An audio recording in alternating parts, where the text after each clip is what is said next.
Hello my dear friends, ഞാനിപ്പോൾ നടന്നുകൊണ്ടിരിക്കുന്നത് അർമേനിയയിലെ ഗാർണി എന്ന് പറയുന്ന പുരാതനമായ ക്ഷേത്രത്തിനടുത്തേക്കാണ്.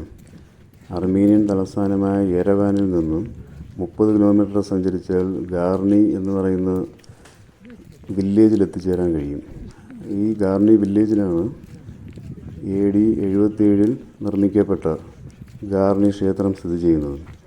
അന്നത്തെ അർമേനിയൻ ചക്രവർത്തിയായിരുന്ന ടിഡേറ്റ്സ് ഒന്നാമനാണ് അദ്ദേഹത്തിൻ്റെ രാജ്ഞിക്ക് വേണ്ടി സൂര്യഭഗവാനെ ആരാധിക്കുന്ന ഈ ക്ഷേത്രം പണികഴിപ്പിച്ചത്. അന്നത്തെ റോമൻ ചക്രവർത്തിയായിരുന്ന നീറോ ആണ് ഈ ക്ഷേത്രം നിർമ്മിക്കുന്നതിനുള്ള പണം നൽകിയതെന്ന് ചരിത്രരേഖകൾ വെളിപ്പെടുത്തുന്നുണ്ട്. ഈ ക്ഷേത്രത്തിന് 24 തൂണുകളാണുള്ളത്. അത് ഒരു ദിവസത്തിലെ 24 മണിക്കൂറിനെ പ്രതീകമാണെന്നാണ് പറയപ്പെടുന്നത്. 4-ാം നൂറ്റാണ്ടോടുകൂടി അർമേനിയയിലെ അന്നത്തെ ചക്രവർത്തിയായിരുന്ന ടിഡേറ്റ്സ് മൂന്നാമൻ ക്രിസ്തുമതം സ്വീകരിക്കുകയും ഇത്തരത്തിലുള്ള ക്ഷേത്രങ്ങളെല്ലാം നശിപ്പിക്കുകയും ചെയ്തു. പക്ഷേ ഈ ഗാർണി ക്ഷേത്രം മാത്രം നശിപ്പിക്കപ്പെടാതെ ആ സമയത്ത് നിലകൊണ്ടു.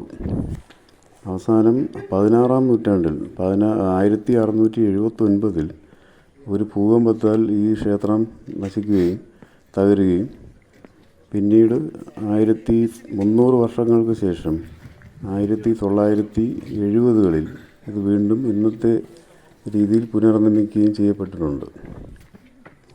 1679 ഒരു ഭൂകമ്പത്താൽ ഈ ക്ഷേത്രം നശിച്ചു പോവുകയും 300 വർഷങ്ങൾക്ക് ശേഷം, അതായത് 1970-കളിൽ ഇത് പുനർനിർമ്മിച്ച് ഇന്ന് കാണുന്ന അവസ്ഥയിൽ പുനർനിർമ്മിക്കുകയാണ് ഉണ്ടായിട്ടുള്ളത്. കൂടുതൽ രസകരമായ ഇതുപോലുള്ള വീഡിയോസുമായി വീണ്ടും കാണാം. ഈ വീഡിയോ ഇഷ്ടപ്പെട്ടെങ്കിൽ ഒരു ലൈക്ക് തരണേ. ബൈ.